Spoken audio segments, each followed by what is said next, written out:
This is the death investigation of Athena Brandy Cadence, black male, 30 years old, which occurred on 1/9/18 at 210 North St. John's Bluff Road, Duval County, Florida. The victim was found unresponsive in his hotel by cleaning staff. The victim is a diagnosed mental health patient and is known not to take his medication. Evidence shows a presence of Benadryl being ingested through the mouth area. The victim appeared to have been deceased for several days. The hotel room was secured from the inside, and the door latch was secured.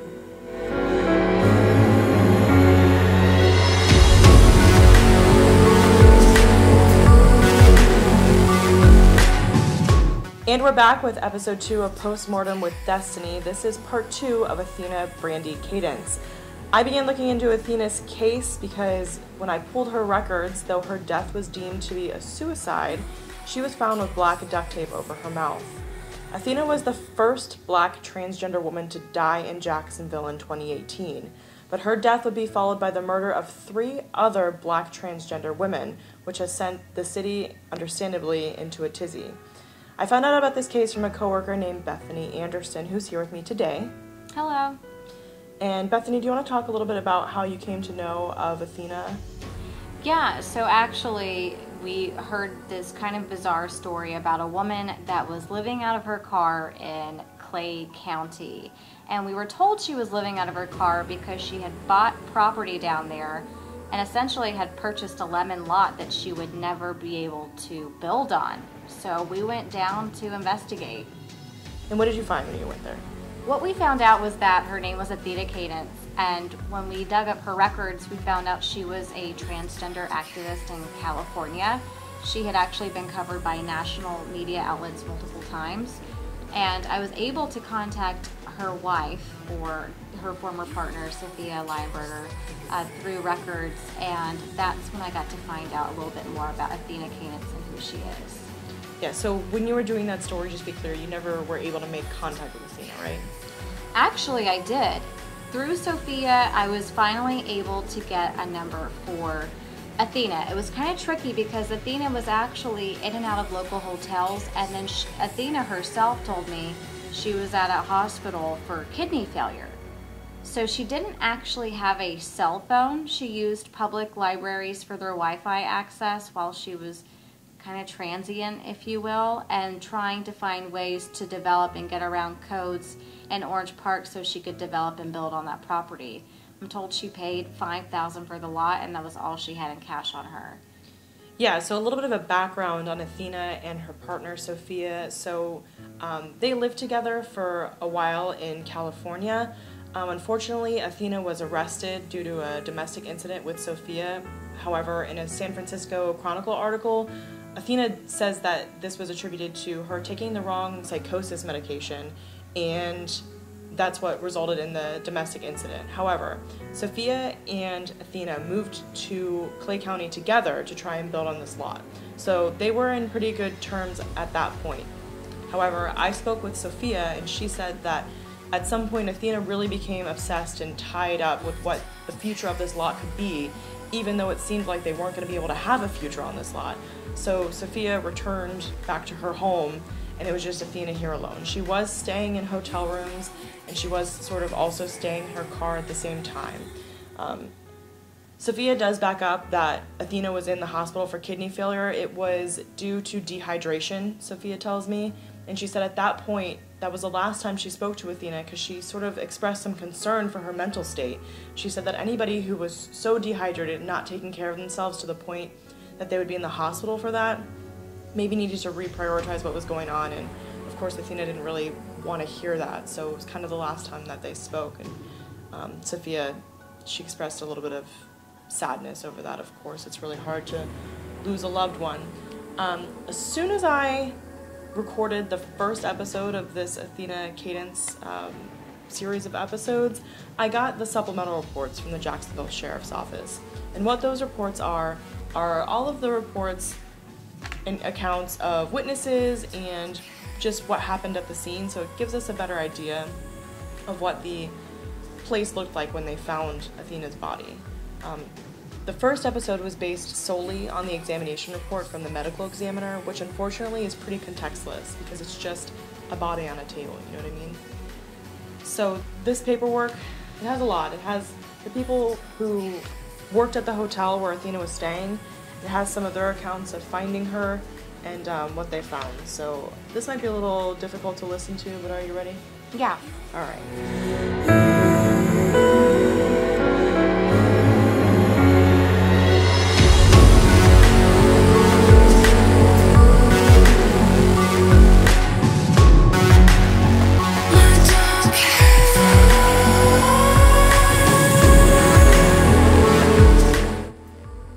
The reason why Athena's body was found was because rent essentially was due. And if the tenants of the hotel didn't pay on time, a worker was sent around to knock on the door and ask for payment. It said that it was uncharacteristic of Athena to be paying late, but they went to go, knock on the door. So a housekeeping personnel knocked on the door, and they weren't able to get a response. There was a note on the door, and it said, "Do not disturb working nights." There we go. Do not disturb working nights. Housekeeping personnel tried to gain entry to the door, but the latch was locked. So in hotels how there's like the door lock, but then there's that extra security latch. Right, that you put on if you're afraid, like me, and you stay somewhere you don't feel safe in. Yeah, absolutely. So that latch was activated, and so they weren't able to get in. So the housekeeper calls for another person who works at the hotel, who comes with bolt cutters, and they're able to cut that open. The man who cut open the lock, he walked just a little bit into the room, and he was able to see Athena's body, which at that point was pretty swollen because she had been dead for several days, it appeared. So they called 911. 911 came, that's first responders, and then JSO arrived, and they brought with them forensics. And we have a list here of people who were involved. And real quick, what was the date on that death certificate for the death investigation? 1918. I last spoke with Athena on just before Christmas on December 23rd. Okay. And at that point, so my last conversation that I had with Athena was in December before her death. And the conversation that I had with her was still very optimistic. She was calling me from the hospital. She was telling me that she felt confident about being able to build on this property and that she was going to build a home there. And she seemed very level-headed. I don't know if she had enough medication in her to make her feel right or if she was hydrated or what, but it didn't seem like this woman was ready to throw in the towel and we never know if someone's going to commit suicide, but that's not the vibe I got from Athena at all, which is why when her partner contacted me, I was really shocked to hear that it had been ruled as suicide. And her wife or ex-partner, estranged partner, was also surprised, so she she begged you to kind of look into it, didn't she? She did.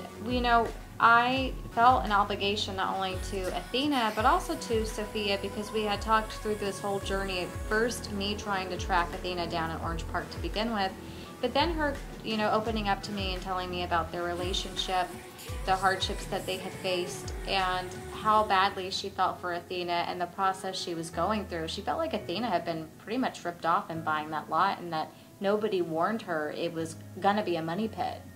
Sure. And the reason why Athena was able to purchase this lot is because she was on, she had a VA grant. So she is an Army combat veteran. Athena was an Army combat veteran, and she was living off of her, her retirement from being a veteran.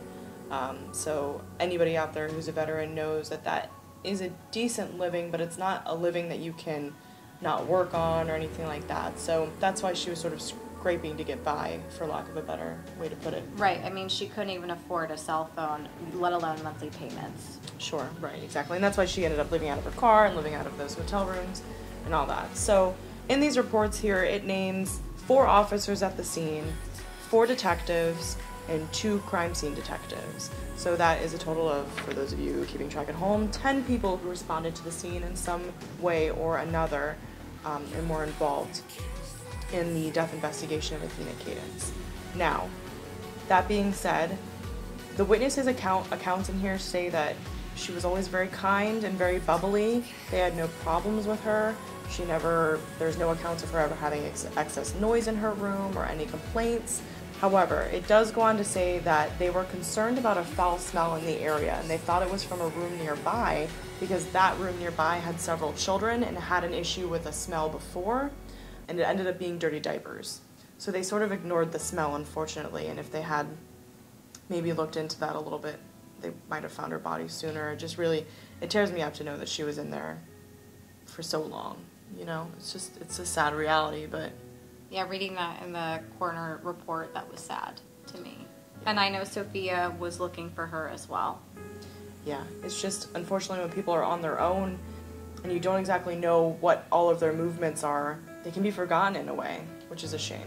There's also a list here in this supplemental report of the evidence that was collected on scene. The only thing that I have a question about, and I talked to my mom, and for those of you who didn't listen to the first episode, go ahead and do that. But also, my mom is a crime scene technician, not in this county, in another county, but she's been doing it for like 15 years. So she's got a little bit of experience under her belt. And I asked her about this, and she was a little wishy-washy. My question is, in this list of evidence that was submitted for this case, there's no bottle of Benadryl.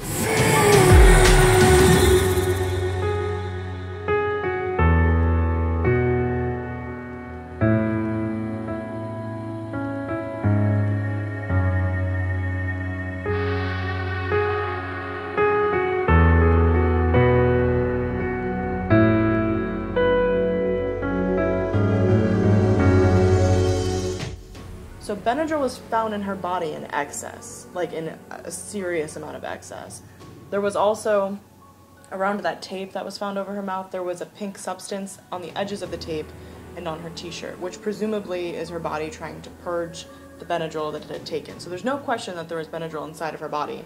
My question is, where was the bottle of Benadryl? Now they have the duct tape, and it says next to it, partial roll of black duct tape, decomp, which leads me to believe decomp, meaning there was decomposition on the duct tape, meaning I believe that she died with her body partially on the roll of duct tape. So when they removed it, it removed some of her tissue with it, unfortunately. I'm sorry, that's a little disturbing, I know. But nowhere on this list, and if you want to double check it for me, did I see a bottle of Benadryl, and I'm just curious as to what happened to that, why it wasn't collected, whether it was there or not. The amount of Benadryl that she had in her body was so excessive that it's not like she just like popped 4 pills that she maybe had jangling around in her pocket. I mean, you know, you can buy those allergy medications, especially here in Florida where the pollen is ridiculous, in bulk pretty easy. Yeah, and something else too that we are not really familiar with is what did that room actually look like from bed to the window? Sure, there's a very brief description of it, but it does say to refer to some photographs taken by a detective. I've requested those photographs. I requested them on Monday, pretty early in the morning, but I haven't received them yet. So if there's anything of note in those photographs, I'll add a little footnote to this recording here, but you know, unfortunately, after the latch was locked, all signs pointed to it being a suicide because how could anybody else get in? But you made a great point earlier. Well, if there is a balcony at this hotel, which we looked at pictures of it, of the exterior, and there definitely is, and if there's a window by the front door where you would go in and out, it would be feasible to open up a window and to get out onto that balcony if, you know, foul play or another person was possibly involved in this. Just looking at all sides of it. I'm not doubting the work of the investigator on this, but it does make me wonder, what did that room look like? And it does sound like we're falling down the rabbit hole a little bit, but here's the thing with these sort of double or triple marginalized communities. She's a black transgender woman that sometimes we see that crimes happen against them. Hate crimes happen against these women, and so you know, to not think of every angle or to not understand every angle would be us not doing our jobs as journalists, honestly. But we don't know what the inside of her room looked like. In the description, it doesn't note that there's a window, it doesn't talk about a balcony or anything like that. And that's not to suggest that there maybe wasn't one, but rather that because it wasn't pertinent to the investigation, they didn't include it in the description. And let's back up because we know, or I know from speaking with Athena anyway, that she had been experiencing hate crimes in Clay County. She told me that while her car was parked on her property next to her lot, she actually put up a mailbox because she wanted to receive mail while she was trying to figure out what she was going to do with the land. But she told me that during that time, people were ramming into her vehicle, throwing dead fish on top of it, following her around town and yelling at her. And, you know, as a journalist, you couldn't help but wonder, what do we do to draw less attention from her on this issue? Because this is simply a woman trying to live her life. Absolutely. And it's just, you know, that was in Clay County. She was found dead in Duval County. But, I mean, it's just a stone's throw away. And, you know, especially after we saw the death of those 3 other Black transgender women who were all shot and killed, and the domestic incident with the 4th woman who luckily was shot, but she lived, we see that the community at large doesn't necessarily care about these issues. Transgender activists in the transgender community, the LGBTQ+ community, and of course allies outside of that community really care, but on the whole, you know, it's different. It is different. And you can't help but look at, like you just said, all of the deaths that have happened here and the consistency, how kind of consistent that they are with each other, and wonder, is this just coincidence or is there something else going on here? Sure, and JSO has come out and said that, you know, those 3 deaths, Athena's not involved. They're not connected at this point in time. However, I've spoken to a lot of activists within the transgender community who say that the community feels like they are, and they feel let down by the policing. So that's just a little bit of the reason why we are questioning the issue with the window, whether it was at all possible that there is some way, no matter how slim the chance might be, that this could be ruled as anything else. We're just here to pose questions, and we're here to talk about it. But like Bethany said, it's not because we're questioning the work of the investigator, but it's because we're kind of investigators in our own way. You know, sort of social and civil investigators. It's not about the law, but we see things and we think of things differently because of our jobs. Right, and we didn't see Athena as just another transgender activist who had been brought to the spotlight once again because of the life she was in. We viewed her as a human being, and when you got to know Athena and you did get to experience some of her bubbly personality as a reporter, I felt like maybe we should look into this. Yeah, and that kind of brings me to my next point. I don't want to keep saying the mistrust in policing, but we have an issue with misgendering, and for anybody who doesn't know what that means, it's calling somebody the wrong gender. It's pretty simple. You know, when you say thank you ma'am at the store when somebody gives you something, you wouldn't say that to a man. He would find that offensive. And if somebody corrects you when you tell, like for instance, if I called you Stephanie, you would say to me, it's Bethany, but I'll take Stephanie. But it'd be like calling me pregnant when I'm just really bloated. Sure, and then if you were like, I'm not pregnant, I'd be like, oh my gosh, I'm so sorry. And I would not do that again because somebody has expressed to me they don't want that. It's that easy. Calling people by the right pronouns is honestly that easy. However, in these reports, in the supplemental reports given to me by JSO, consistently they call Athena a black male. They say he is. Now, we are seeing this in the reports for the other black transgender women who experienced violence here in Jacksonville, but my issue is that every time that they cite a witness or somebody who had interacted with Athena, they use the correct pronouns. A detective spoke with Mr. Green, who is the person who saw her body, and Mr. Green explained that he had encountered the victim between 3 and 4 times since she was staying at the property. He did not recall anything out of the ordinary with her, and only spoke in passing. He goes on to say that she was nice and bubbly, which is really sweet. But here's the thing. These people who know nothing about her call her by the right pronoun, and yet JSO calls her a man. I want to cover all my bases here and let you know that when Athena was found, she was found in sweats. She was wearing clothes. So there's no question of her laying naked, and they were able to look at her anatomy and then judge her gender off of that.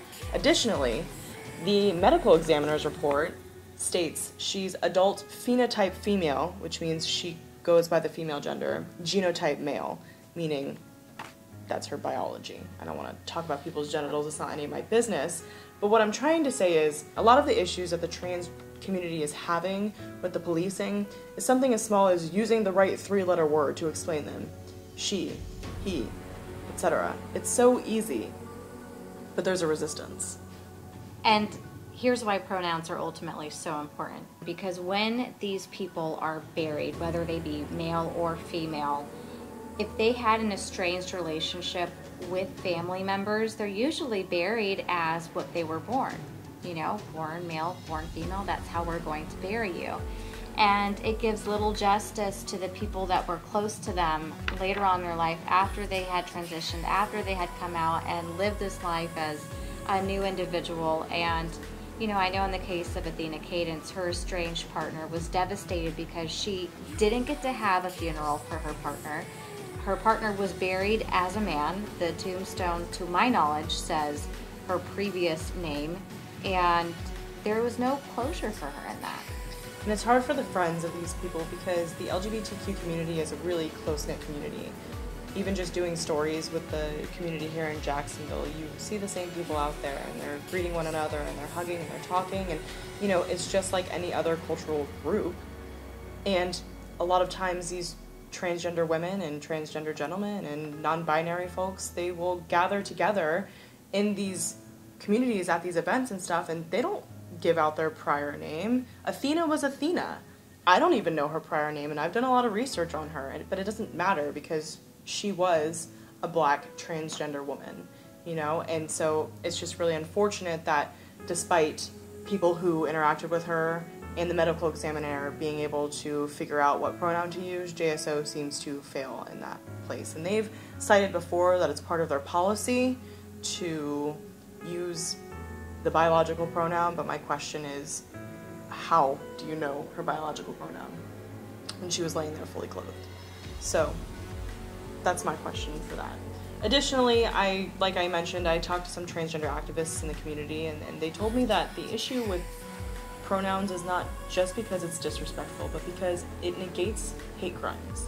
So if you think about it in terms of those 3 women who have been murdered in the past few months here in Jacksonville, calling them men and saying, presumably, that a man murdered them, it takes away the hate crime element, which is important when prosecuting, and of course the community wants to see justice in these cases.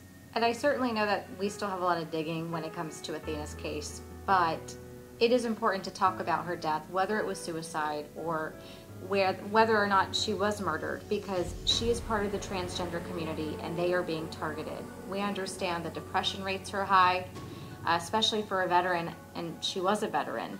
Yeah, that's my next point here actually, is that Athena was a veteran.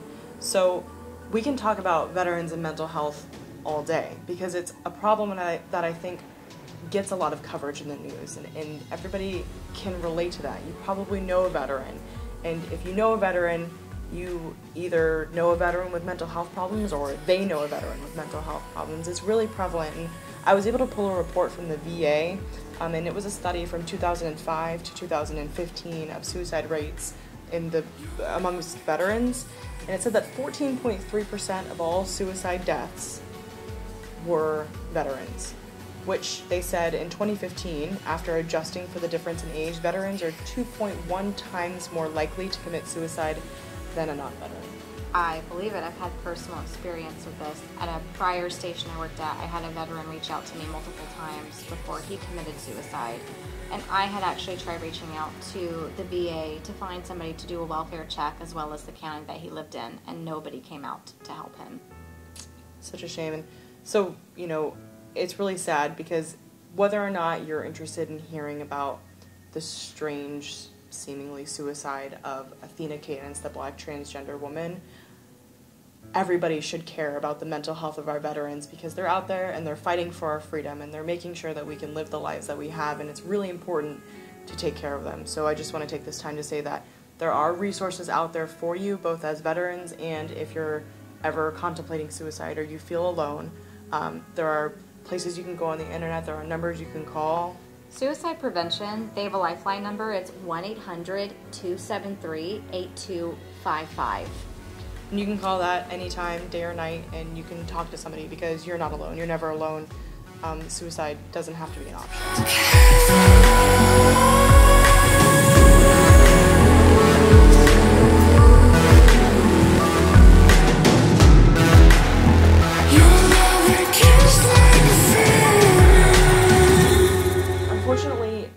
we're talking about families and the friends and chosen families of people in the LGBT community not getting the closure that they're looking for. But investigators did talk to Athena's biological family, and they, according to the reports, didn't have much to say, and that's not to belittle their grief.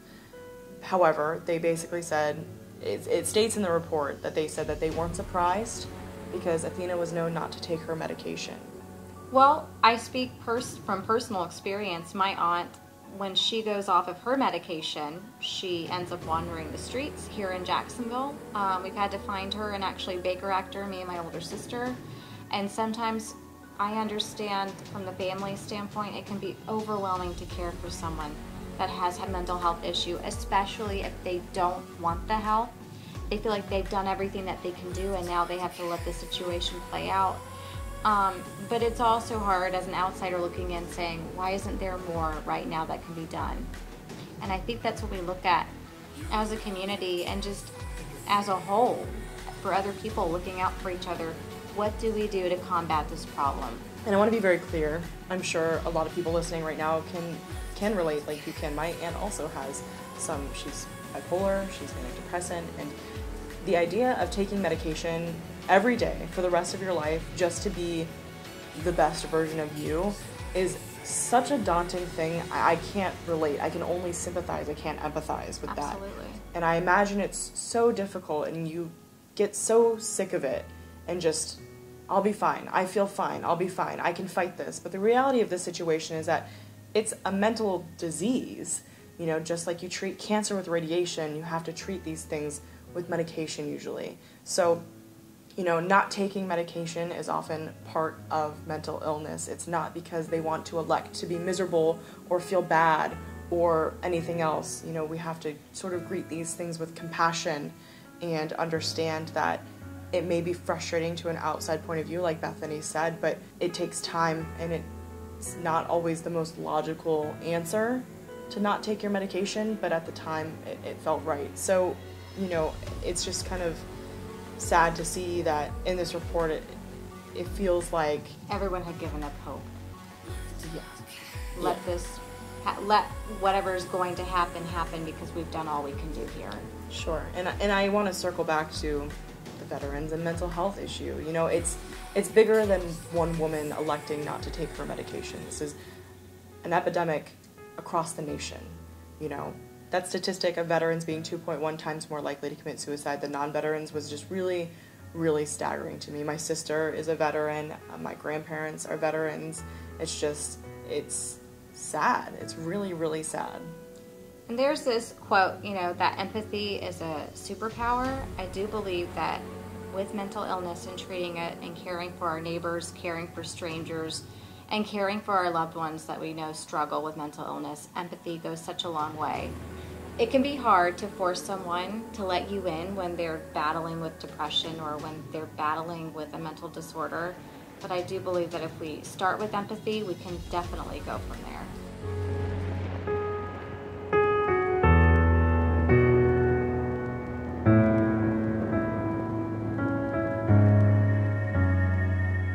The question of the window and whether or not somebody was able to lock the door from inside and then leave aside, all signs point to this being just a strange case of suicide. But what I want to say is that, you know, it's important not to further alarm the trans community who feels really victimized right now because of the deaths of those 3 transgender women and the assault on the 4th. You know, so I want to be clear that I believe investigators and police did their job in investigating the death of Athena Cadence, and I don't want to be alarmist and make it sound like there's somebody jumping in windows and murdering black transgender women, you know, but we do have a problem here in this community, and to not talk about this death would be unconscionable to me. And if we don't talk about Athena Cadence, the transgender activist, Athena Cadence, the veteran, Athena Cadence, the partner, the daughter, the sister, she would amount to 15 pages. These reports are 15 pages, and I refuse to let a woman who was known as bright and bubbly and who fought for her rights and who talked about what she thought was wrong and really enriched so many people's lives, I refuse to let her be boiled down to 15 pages. Exactly. I mean, Your life is worth more than words written on paper. Your life is remembered by conversations like the ones we're having right now. Yep. And her name was Athena Brandy Cadence. She appears to have taken her own life on January 9th, 2018, but she is remembered here, remembered by her loved ones, her family, both biological and non, and she is missed.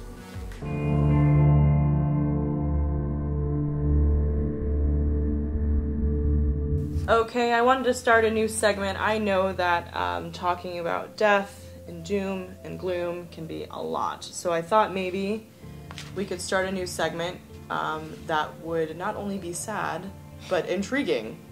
So this is called Weird Crime of the Week. Bethany, are you ready? I'm ready. All right. I think. This is from a USA Today article called Florida Man Faked His Murder Using Gun and Weather Balloon. I'm already very curious. All right, so this happened in Palm Beach Gardens in Florida. Let's try his name again. The gentleman's name was Alan Abrahamson.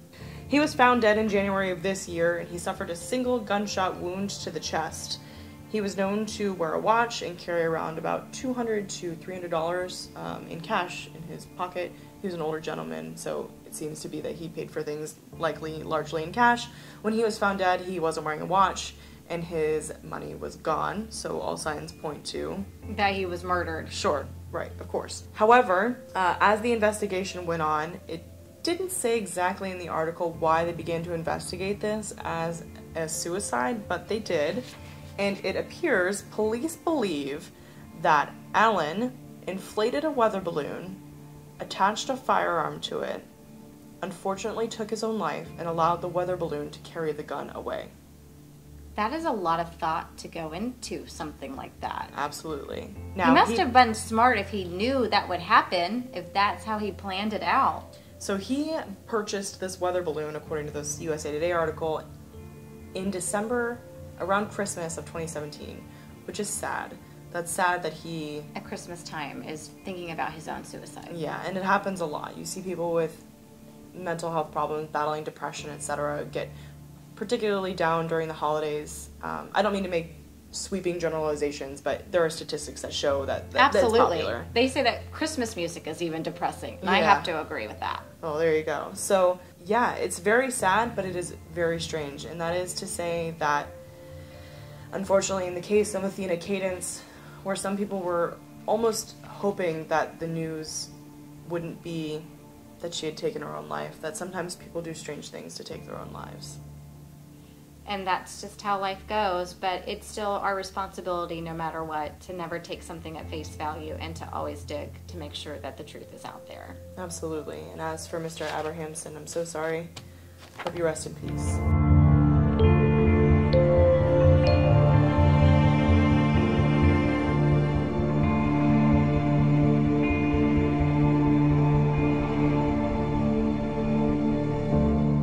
Coming up next week will be the interesting and sad case of Jolene Cummings. She is a missing mother out of Nassau County.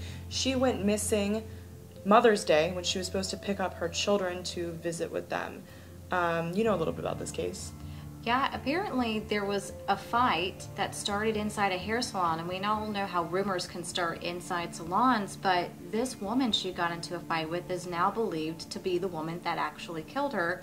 And come to find out, that woman is not even who she says she is. Oh yeah, so this woman, her name is Kimberly Kessler, but we first met her as Jennifer Seibert. She has more than 10 aliases, and she's been using them for more than 20 years, it appears. I got an exclusive interview with her ex-partner and the father of her child, who, her child's 20 years old now, and when he met her 20 years ago, she was using a fake name then, and he didn't know her real name until the FBI came knocking on the door.